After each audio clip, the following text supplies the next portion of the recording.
I don't know if you know me. If this is the first time you join one of the Chat and Learns, you probably don't know me. I am Melissa Redondo. I am an event host for Power to Fly. I'm from Buenos Aires, Argentina. Now I am in Buenos Aires, Argentina. I would really like to know where are you joining from, so you can tell me in the chat box where are you based and where are you joining from, so we know who we are. We have a wonderful conversation today, so I don't want to waste any time. Let's go quickly through some of our guidelines for today.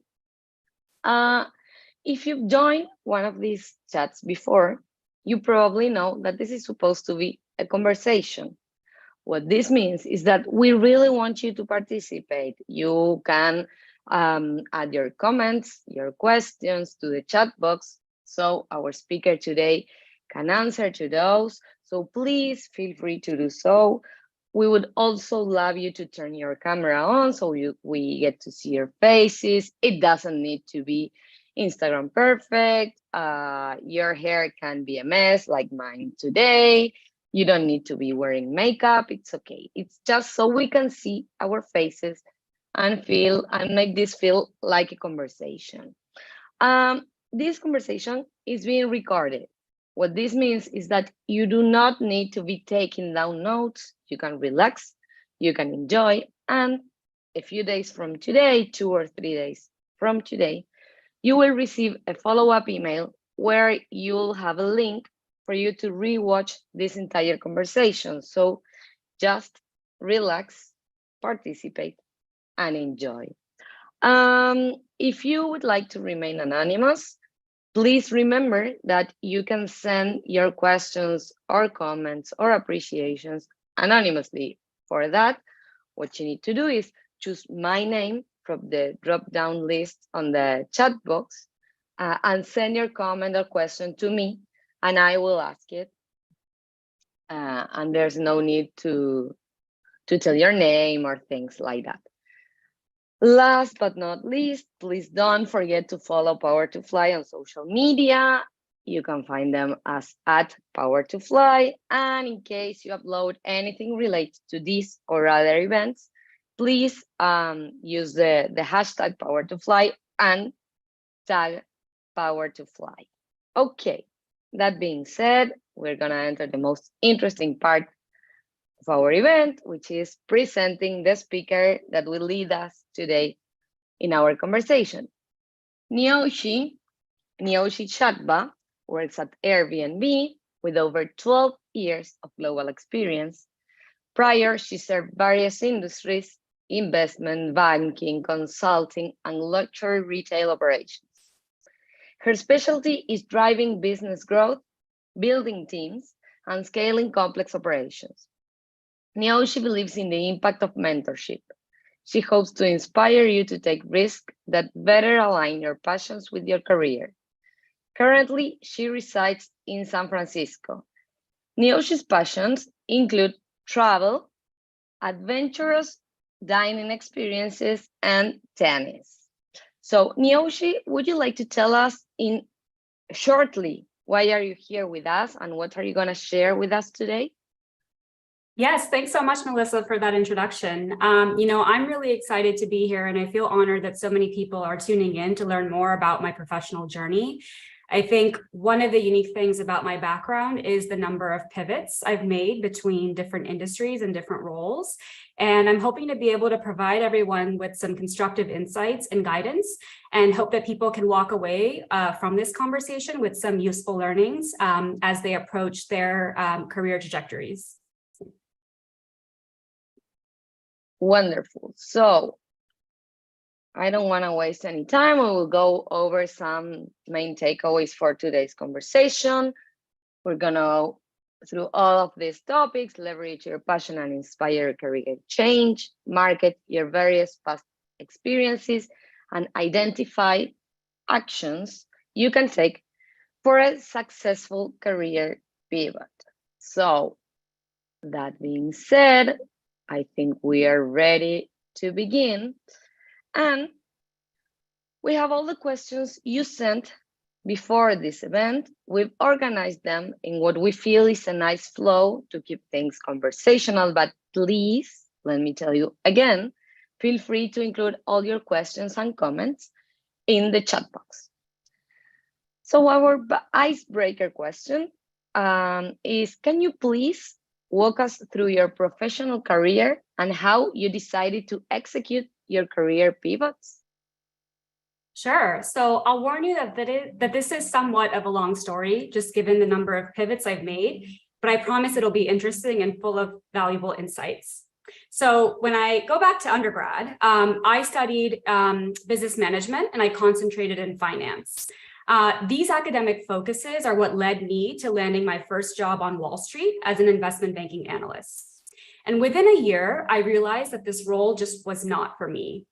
A big part of that feeling was the macroeconomic environment in the US at the time.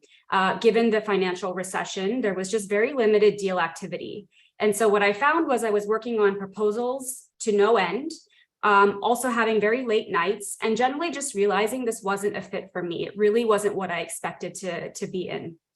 By networking and keeping my mind open, I ended up transitioning to KPMG as a strategy consultant in Mumbai, India. So I moved from New York to Mumbai.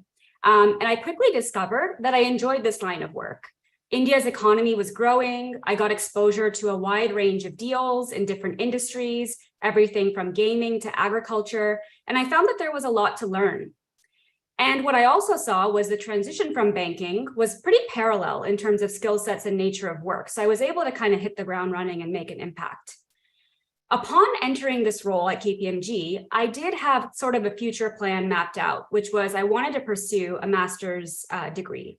And so while I was in this role, I was also studying for the GMAT and applying to schools in Europe because I knew that Europe was kind of where I wanted to pursue the next phase of my career.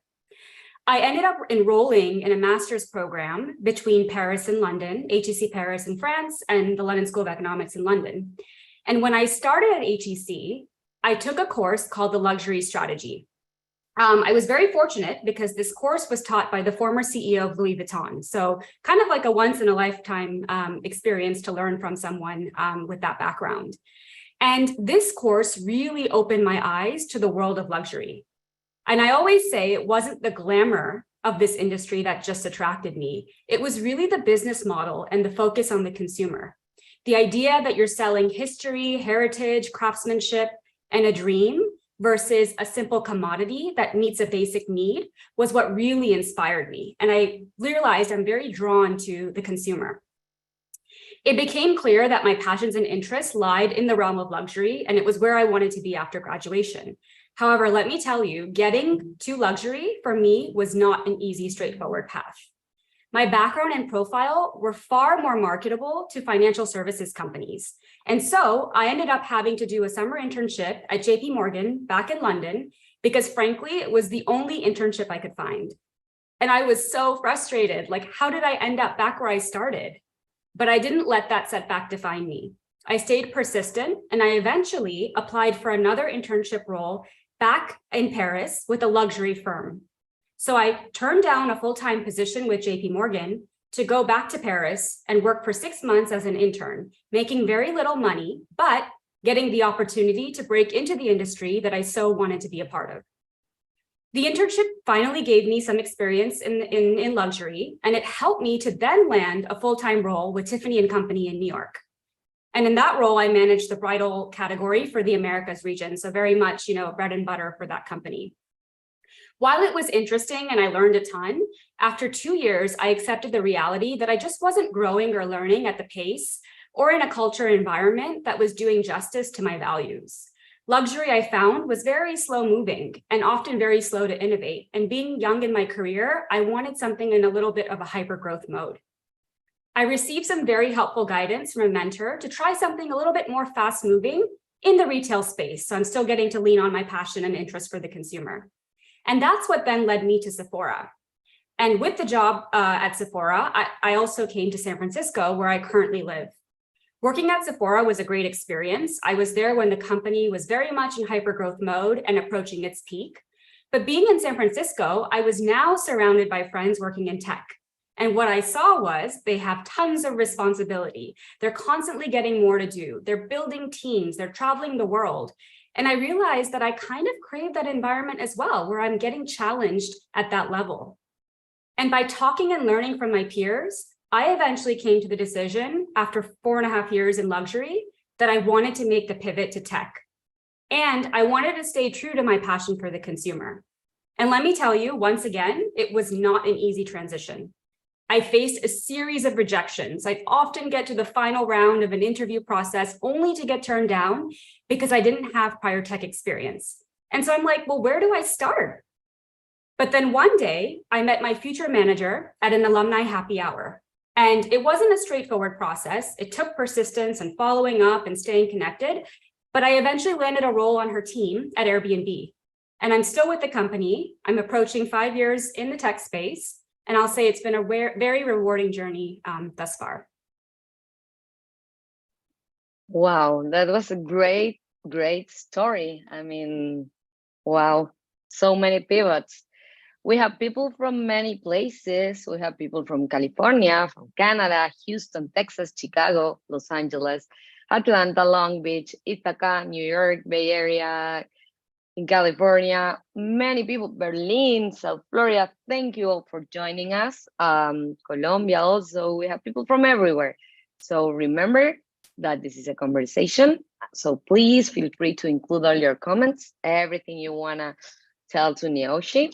Thank you for sharing all that, Neoshi. It's really inspiring knowing that it's possible to switch so many times, you know? We often think that, okay, I did it once, and if I did it once, that's it. I'm settling. I cannot be changing all the times. Well, people, you can. Look at Neoshi's example. Our next question is, what was the most relevant skill that helped you make successful transitions? Yeah, so, while I didn't enjoy my first job on Wall Street, I do find that it really set me up for success in terms of developing some foundational skills like data analysis, building decks and presentations, communicating concisely, and also interacting with senior leaders. So these foundational skills were highly relevant and valuable in all of my subsequent endeavors. And honestly, they're still skills that I lean on today. So I think I was a little bit lucky that the job that I started in kind of set me up for success for developing some of these foundational skills that are kind of relevant across industries and across kind of the roles I've then pursued thereafter. Great.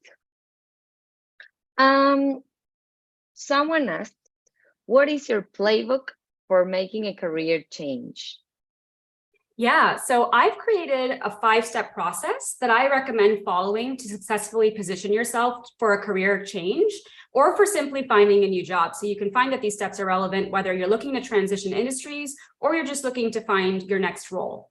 So the first step is self-reflection. So I believe that the motivation to initiate and pursue change is usually driven by something very personal and meaningful. So this is about taking the time to think about what are your values? What inspires you? What's currently not working for you? Because that's probably an easier place to start. What is it about my current role or my company or position that just isn't working for me? So this step is all about clarifying the motivation behind your career change ambition. Once you've done a little bit of that, the next step is initial research. So this is where you very slowly and start to research companies and read job descriptions. What are those job descriptions that appeal to me? And I'm like, hey, yeah, I could see myself doing something like that. And where am I like, oh my gosh, I could never want to do a job like that, right? So you're starting to get clarity just by reading and doing some initial research. I also think in this step, it's good to ask for informational interviews because sometimes you just learn by talking to others. For example, when I decided I wanted to pivot to tech, it was basically through conversations with peers, right? I was learning about their experiences. I was learning about what opportunities and challenges they were solving. And that's what then inspired me to be like, hey, this is something that I think I'd like to explore.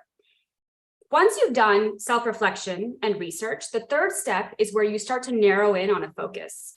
So this is about creating a target list. So through doing some of that background work, you probably now have some idea of like, hey, these are the types of companies I want to go after, or this is broadly the industry that I want to be in, right? So these target lists can be high level meaning you're just identifying the industry and the companies within it that you want to go after. Or you can get more detailed. What are the specific titles? What is the salary expectation I have? What are kind of managers do I want to work for? What location? Am I open to hybrid or remote, right? You can get as granular and detailed as you want in this target list process. And alongside creating that target list, you're starting to also do some form of a skills audit, because once you're identifying the types of roles that you think you'd want to go after, you're identifying, hey, what skills do I already have that are transferable to this role? And what are the skills that I need to develop? So you're kind of formulating your positioning strategy. The fourth step is network and apply. And I say these that they're networking and applying are part of the same stage because they go hand in hand. All of my roles, except for maybe my first job, I got as a result of networking. So this step is about, who's in your network that aligns to your target set of companies, leveraging LinkedIn, alumni databases, asking for introductions of people who are already in your network to others that they may know, and really getting your name out there and getting to learn from these people who are in the companies or in the industry that you want to be a part of.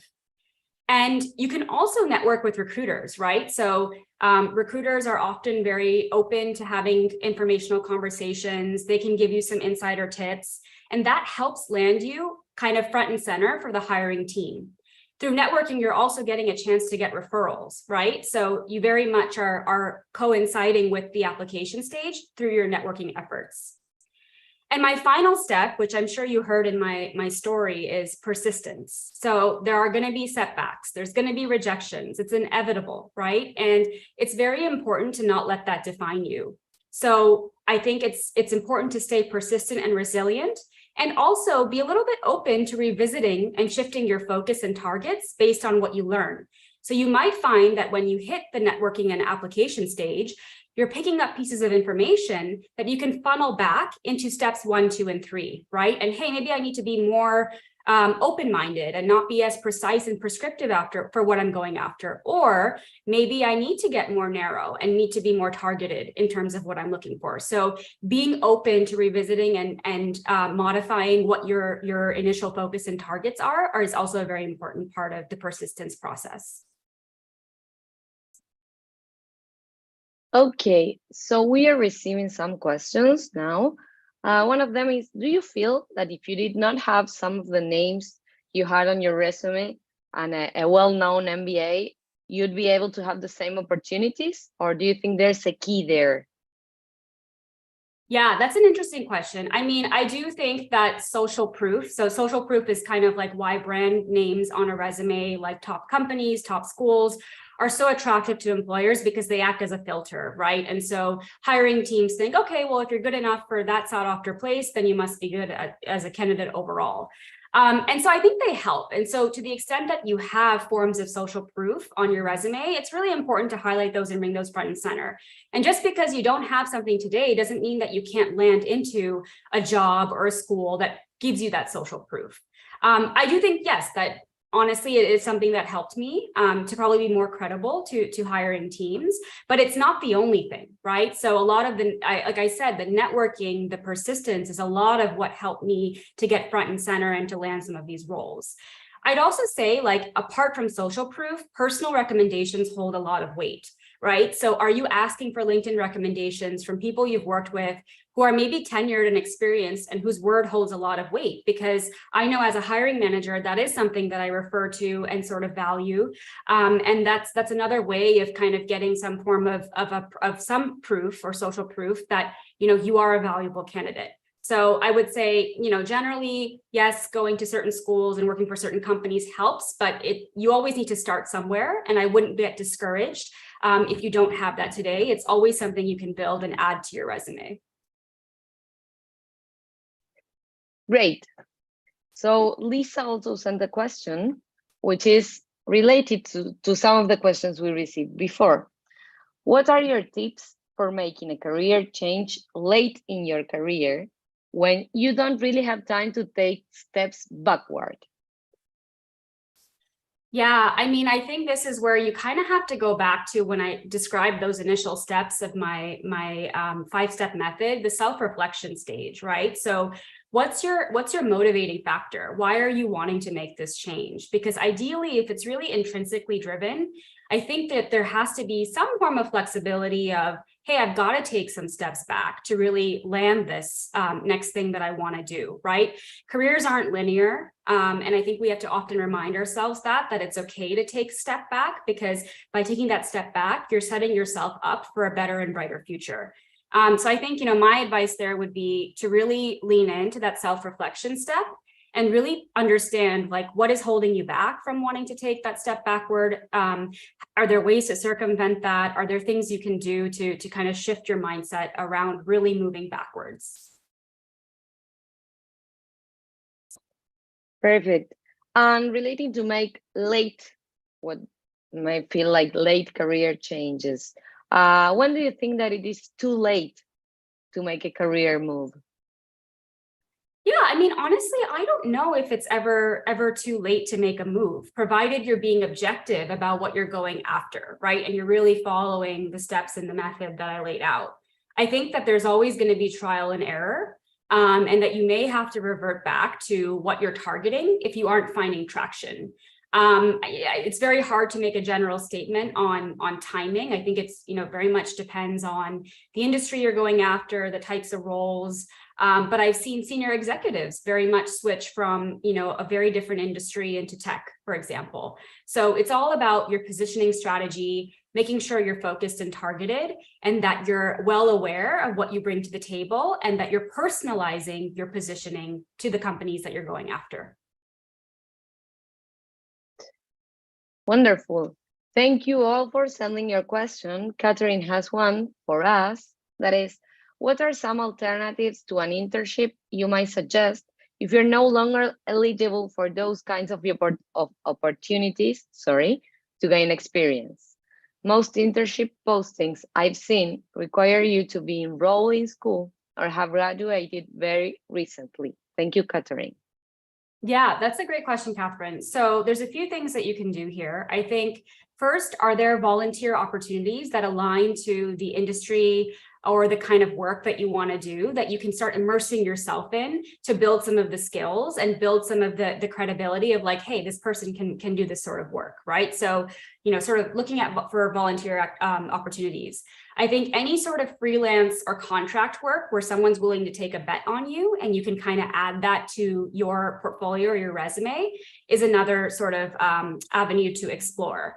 And then can you just start something on your own, right? Can you get entrepreneurial? Can you kind of start your own side hustle where you're getting your feet wet and you're immersing yourself into something where you're getting the chance to learn, right? And that's something that, again, you can really highlight on your profile and resume of, like, hey, I started my own side hustle and these are the skills I learned with that process, right? And you'd be amazed at what kind of skills and how that can set you up for success for other positions and in industries that you're applying for. So I think internships are great if you have the opportunity to pursue education and do some form of internship alongside that. But there are these different avenues to explore as well, if that's not an option for you. So Maha sends a comment that says that she has tried internships by contacting them directly. There are also returnship programs that are awesome. Thank you for sharing that. So how can we identify in-demand transferable skills that will increase our opportunities during interviews? Yeah, I think identifying in-demand transferable skills is very important, right, to approaching the search. So first and foremost, I'd say research, right? So read job descriptions, have informational interviews, reach out to recruiters and hiring managers and see if they're willing to have a conversation with you, because the best way to understand what they're looking for is to ask them directly. One of the questions I love asking when I have informational interviews is, what are the specific qualities and skills a candidate needs to have to be successful in this role, right? You will get the exact list that matters most directly from that person. Once you've identified the skills that are relevant, you then need to say, wait, do I have these skills? And is it more about positioning that I have them? Or do I need to start developing these skills? And then when you decide that, you can say, okay, can I develop these skills in my current role? by taking stretch assignments, by asking my manager to put me on different projects? Or can I do them through some of those other avenues that I laid out, like a volunteer opportunity, freelance work, or starting your own side hustle? And I just want to note that, we can get discouraged by not giving ourselves credit for all the skills that we may have acquired over our career. So I want to just remind everyone, the skills that you gained in your past can always build upon one another, and they can get repurposed when you change careers. So don't undersell or undervalue yourself on this piece. Just because something is not prescriptively written the same way it is on a job description doesn't mean that you may have something that coincides or resonates with that skill or quality. So I think it's important to make sure you're giving yourself credit for what the skills you've acquired and understanding how you best position those in your search process. Okay, so people are engaging, they are sending questions and comments. We're really glad to receive all your opinions. So Sophia asked, do you have any specific advice for someone in nonprofit work looking to transition? Yeah, I don't have that much exposure to the nonprofit sector, but I'm pretty sure that you have a lot of transferable skills that are relevant to companies in the for-profit space. I know also that a lot of for-profit companies have teams that are working on nonprofit sorts of initiatives, right? So that could be a good entry point for you. For example, I know at Airbnb, we have airbnb.org, right? And so how are you able to kind of find those companies that you're excited by and kind of look at, okay, what are the nonprofit initiatives that they're working on that I'd like to align myself to? I also think this is a great opportunity where you kind of can go and talk to people who've made those transitions, right? So go on LinkedIn and use the filters to find current company, they're in a for-profit space, and past company, they were a nonprofit, right? And reach out to them, try to get some informational interviews, see how they navigated those transitions, what worked for them, what skills really stood out to the hiring teams. I think that your best bet is going to be doing a little bit of that research and information collecting to understand how you can best position yourself for a similar type of move. So thank you, Sophia, for your question. We now have Alex's question, which is, I have many years in software development, and recently I picked up esports as part-time. Is that enough to get into a company like Riot Games, where you have a competitive game as a main product, even with no game development or game design professional experience? That's an interesting case. I honestly don't have as much exposure to the gaming industry, but I will say that, kind of what I highlighted about the nonprofit question kind of holds true for this. So can you contact people in these sorts of gaming company roles to ask them, hey, what kind of profile do I need to have to really be marketable for roles at your company? What are the right ways to develop and build those skills? So I think leaning into that networking, informational interview and research phase can really help you to map out, what do I need, or is currently what I have enough to position me for a role there?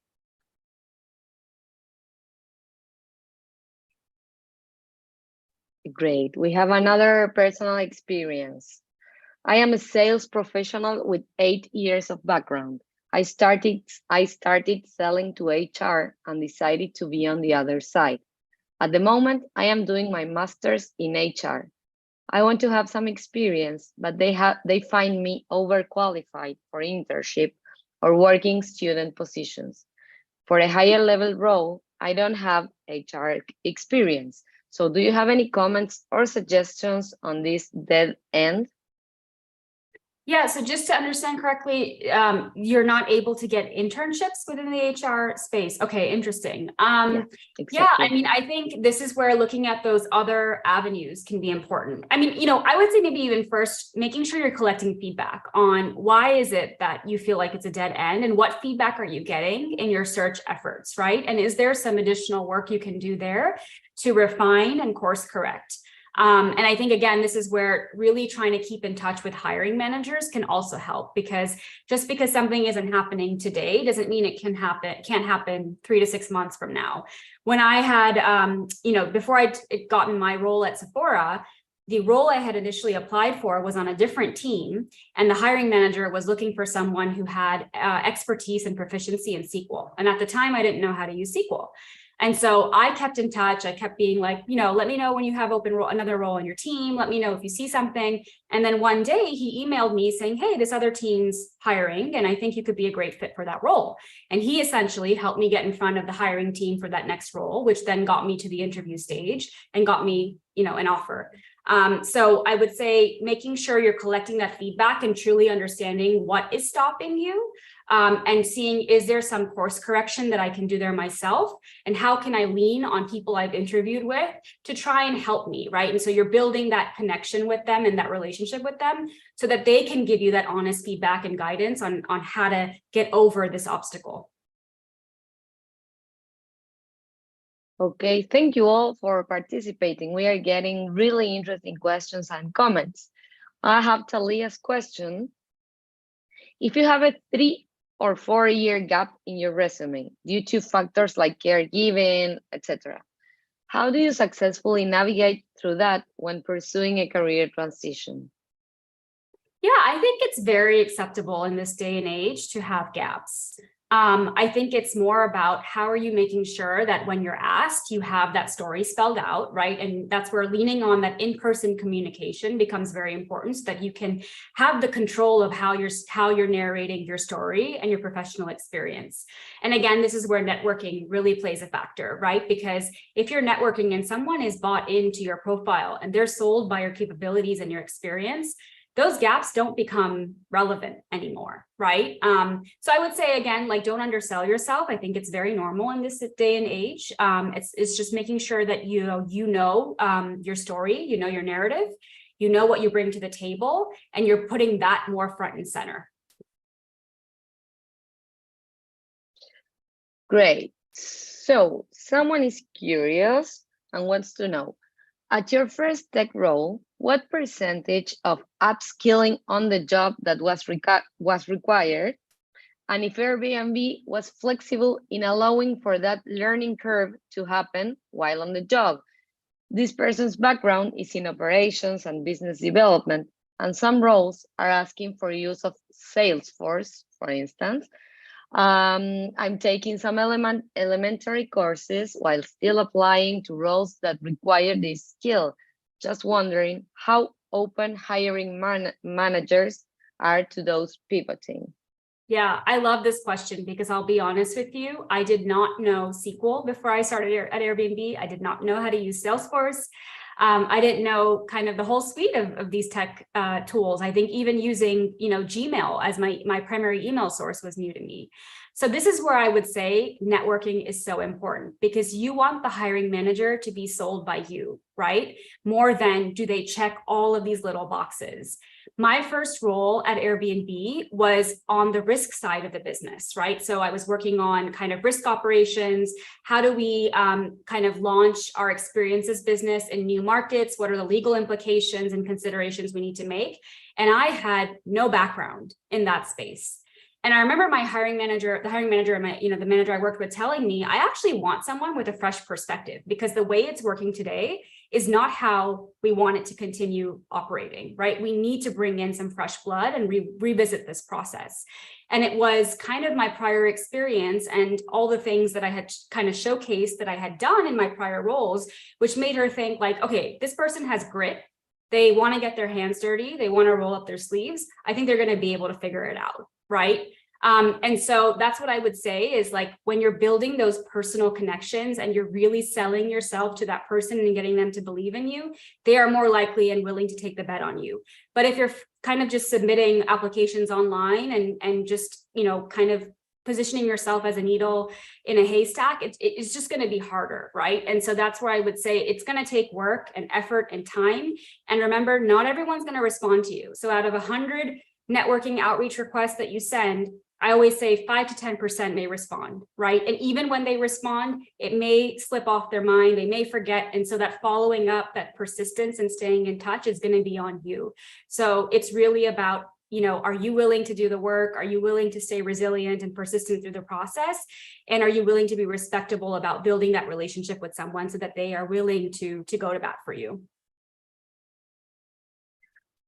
Wonderful. I agree with Lisa, who says these are great questions, and this is really helpful. Thank you, Lisa, for joining us. She's in Maryland, in Towson, Maryland.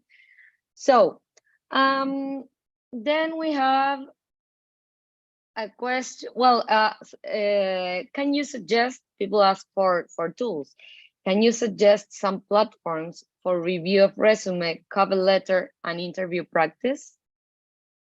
Yeah, I would say, again, this is very industry specific. I think joining some career forums, like I know that there's Blind and Fishbowl, like those are great ways to just to learn, okay, what are people talking about companies? Like, what are they saying about different companies, different roles, different teams? So I think that's just a good way to stay up to date on current events, right?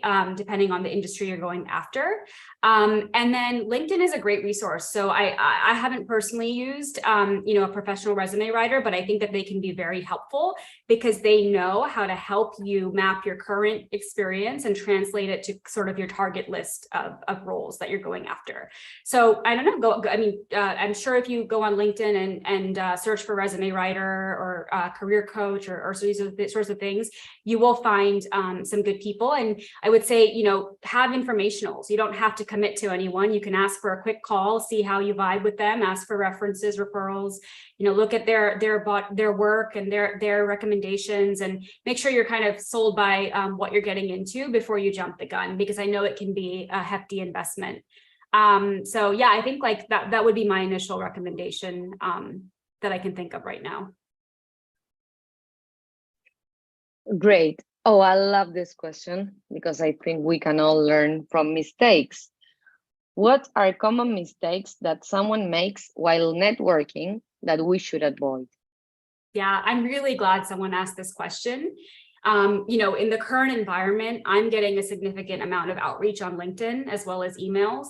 And I am noticing some of these mistakes happen more often than one would expect to. So I think the first common mistake is your approach.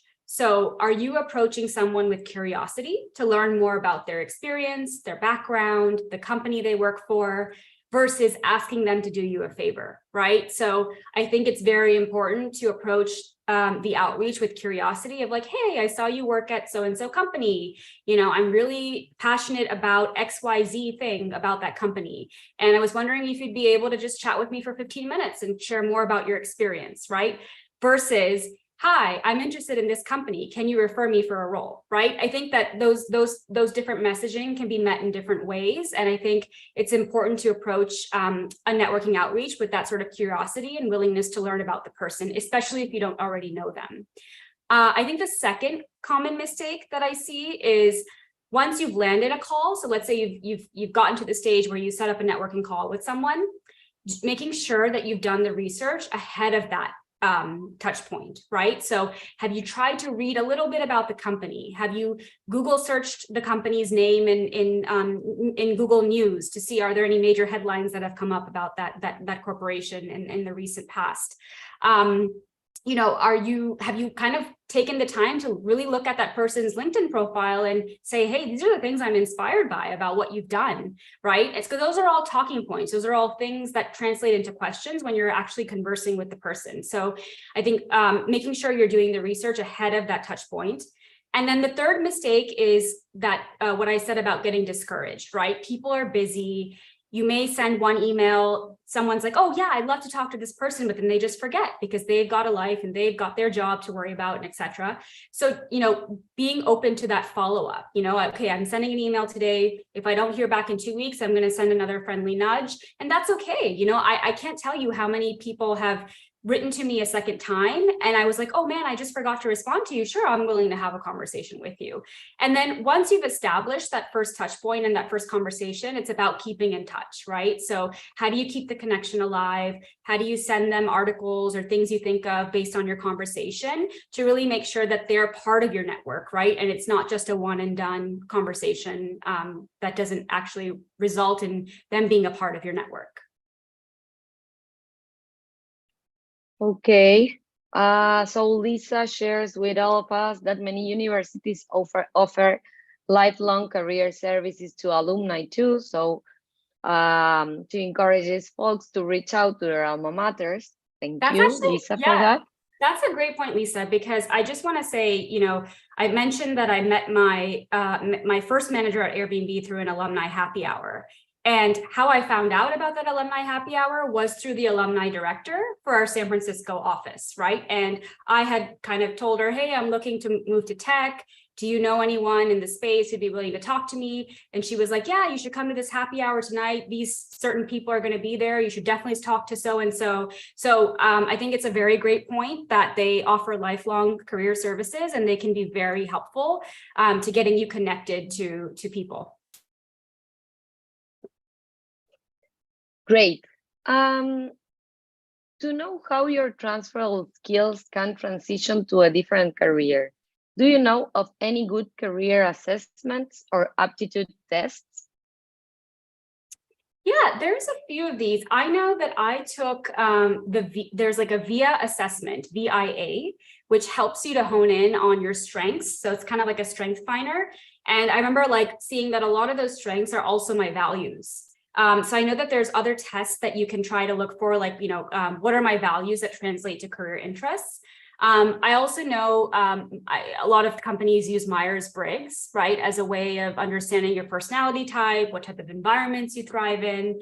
I also took a course through Stanford continuing education on the Enneagram, and I find that the Enneagram was a very interesting way to learn about my personality type, what motivates me, what stresses me. So I think there's these different sorts of things you can lean into to better understand, you know, what are your values, where are your strengths? And I think sometimes just reading it helps you to bring it to perspective of like, yeah, that sounds like me, and gives you some sort of guidance or framework of how to approach kind of your next chapter. Wonderful. Ryan says, I'm 42 years old and want to transition from the educational field to web app development. I'm full stack certified from a bootcamp, but is it realistic to make this change now? Any advice? Yeah, I think this is kind of similar to what I shared before of, I personally don't believe it's ever too late, but I think it's more about what feedback have you been getting so far in your efforts, right?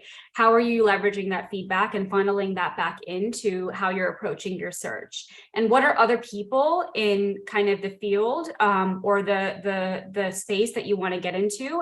How are they guiding you and giving you more specific guidance specifically on where you're headed?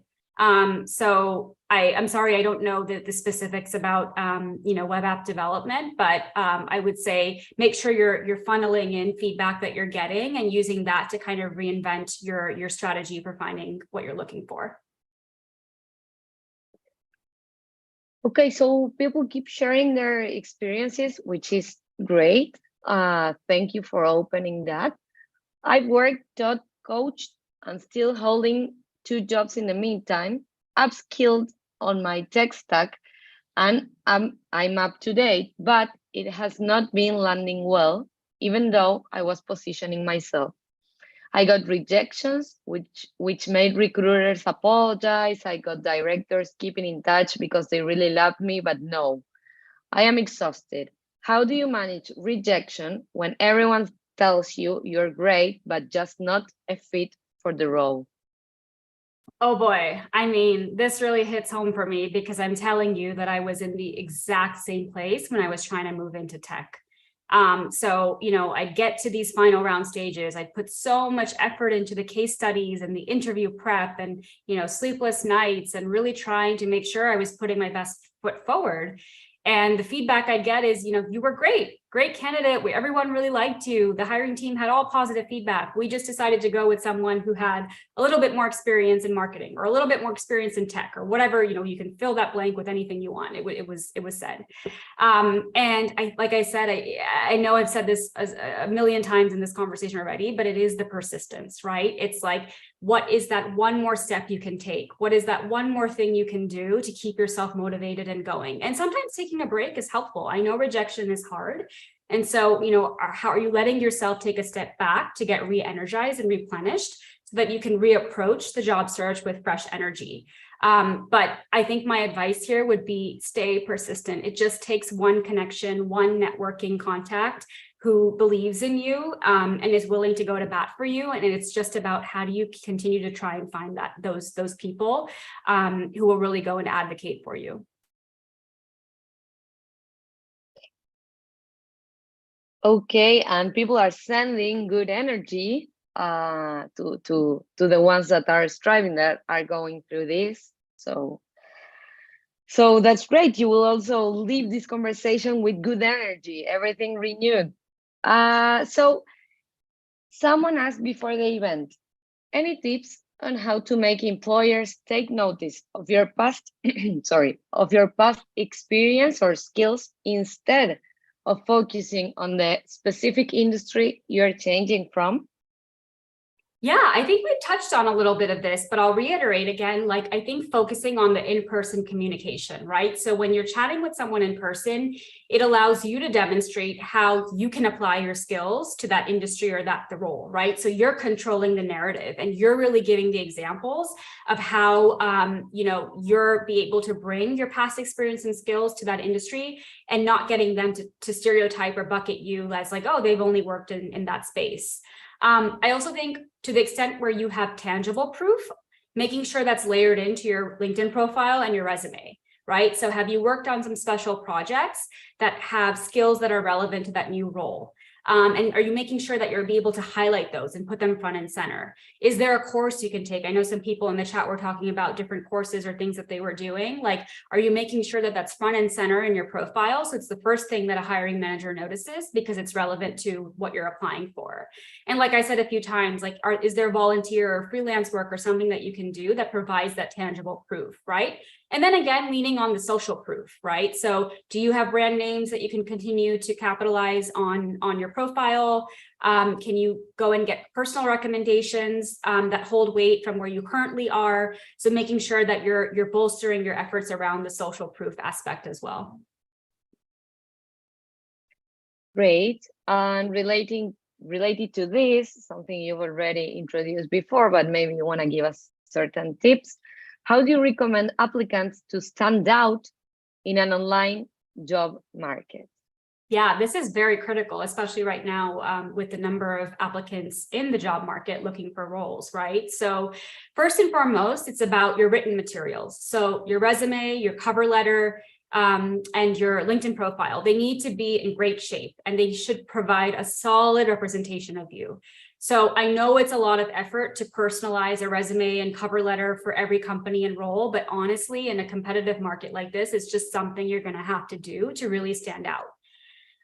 So after written materials, I think it's about networking. So we've talked about this a few times already, but can you obtain that internal advocate who can really go to bat for you and put your profile in front of a hiring team, right? Because that's really the only way one of the only ways you can get weeded out from hundreds of applications is someone internally saying, hey, this person's great. I've chatted with them. They have these sorts of skills and experience. I think you should consider them for the role you're hiring for. So second, I think thing here is networking. And then third is preparation, right? So let's say you're getting to that interview stage. Are you really putting the practice and the effort in to put your best foot forward? Now it takes time, right? Like I remember the first interview that I had in tech was kind of just a learning curve. I'm like, wow, like what do they ask? How do they approach this? How are panel interviews done, right? It was a very new experience. And so don't get discouraged if your first one doesn't go well, but it's all about, hey, am I putting my best foot forward? And am I investing the time to really position myself in a good light? Even with case studies, if you're applying in an industry that requires case studies or case studies are part of the interview process, investing the time to present your best body of work is important. Can you ask friends in the industry for help? Can you ask them to kind of proofread or double check your work? Can you join little, career forums or things like that? I think people are very open to sharing insights and knowledge. You'd be surprised by just asking a question or posting a question of like, oh, how would so-and-so company approach solving this problem? You'd probably get a lot of responses. So I think doing the work and making the effort is a great way to stand out in an online job market. Wonderful. So we always have to work, persist and work. Okay, so we received this question before the event. Is it wise to transition to a career where the starting salary has a pay cut for the first years? Yeah, so I'd say this is a very personal decision. So my personal take is yes, I think it can be wise to take a pay cut for the first few years. You know, I've done this myself when I transitioned from investment banking to consulting. I also did it when I transitioned, you know, by doing that second internship and letting go of a full-time offer. So over time, the hope is that by doing something that you're more passionate and energized by, the money will come, right? So it does depend on your individual circumstances and your financial situation, but generally, I believe that your decision to transition careers should not just be based on money alone, but taking a longer term view of your growth path. And okay, like, are the earnings going to come over time because I'm doing something that I'm really passionate and energized by? Okay.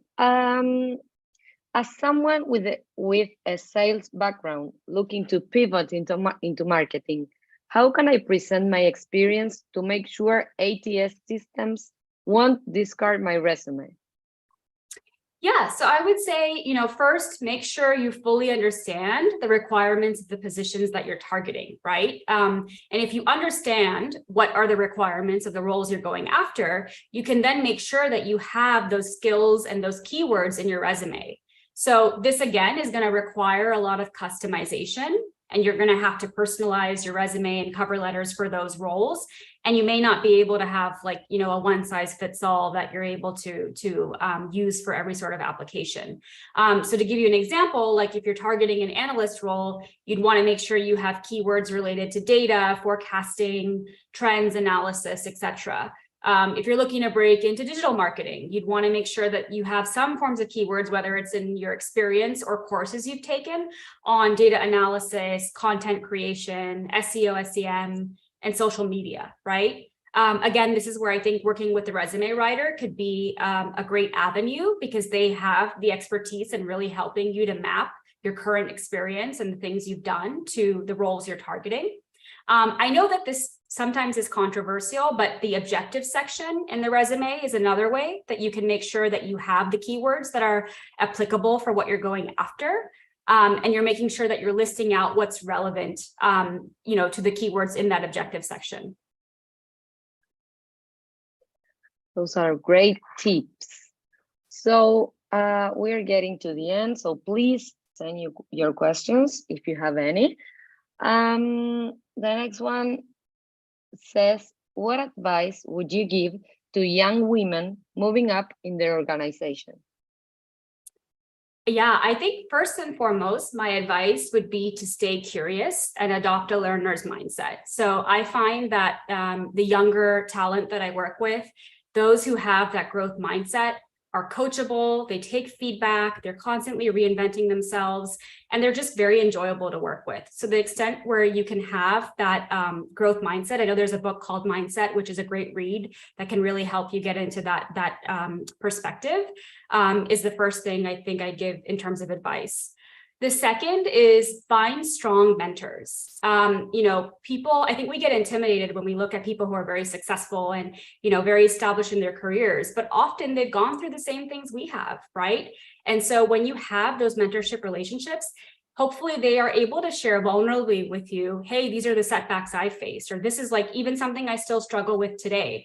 I remember with my mentor last year, we were talking about presenting in front of an audience, and she was telling me how to this day she gets nervous, and just hearing that, because I think she's a phenomenal speaker, just gave me more confidence. I'm like, okay, this is very normal, everyone feels it, right?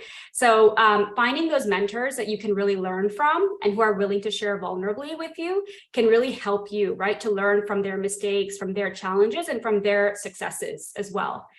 And then third, I would say, in terms of advice for young women, is focus on elevating your communication skills, right? So your verbal, oral skills, as well as your written skills, those just get more and more important as you elevate and grow in an organization. So the earlier you start, the more proficient you can be by the time you're, you know, middle or senior in your career.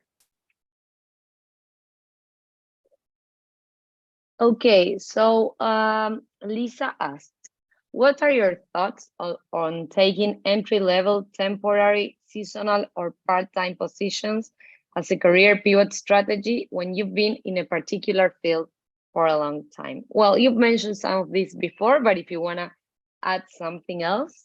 Yeah, I mean, I think this is a great path. It's something I actually didn't outline earlier, but I think, Lisa, it's a great, if you have the flexibility and, you know, the time to do it, I think it's a great strategy, right? To get some, maybe a brand name on your resume, or maybe getting just some experience on your resume that aligns with what you want to go after.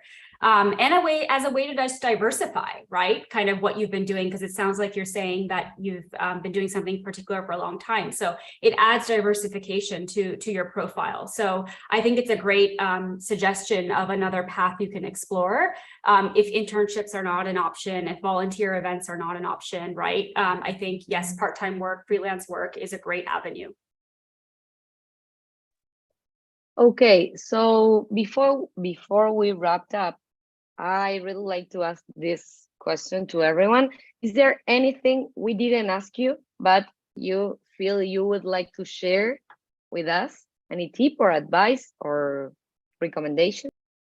Yeah, I mean, I think, you know, 2023 is going to be a competitive year. And so I would say that's where it's really important to not get discouraged, to stay persistent, and to really map and structure your timeline, right? So is 2023 going to be more a year for me to do self-reflection, information collecting, really refining what I think I want to go after, so that, you know, 12 to 18 months down the line, I'm like, hey, I'm ready to go. I've made all these networking connections. I have all these points of contacts at companies. And so when corporations are hiring again, you know, I'm already front and center, and I've got all the levers to kind of pull to put my best foot forward and put my name in the hat, right?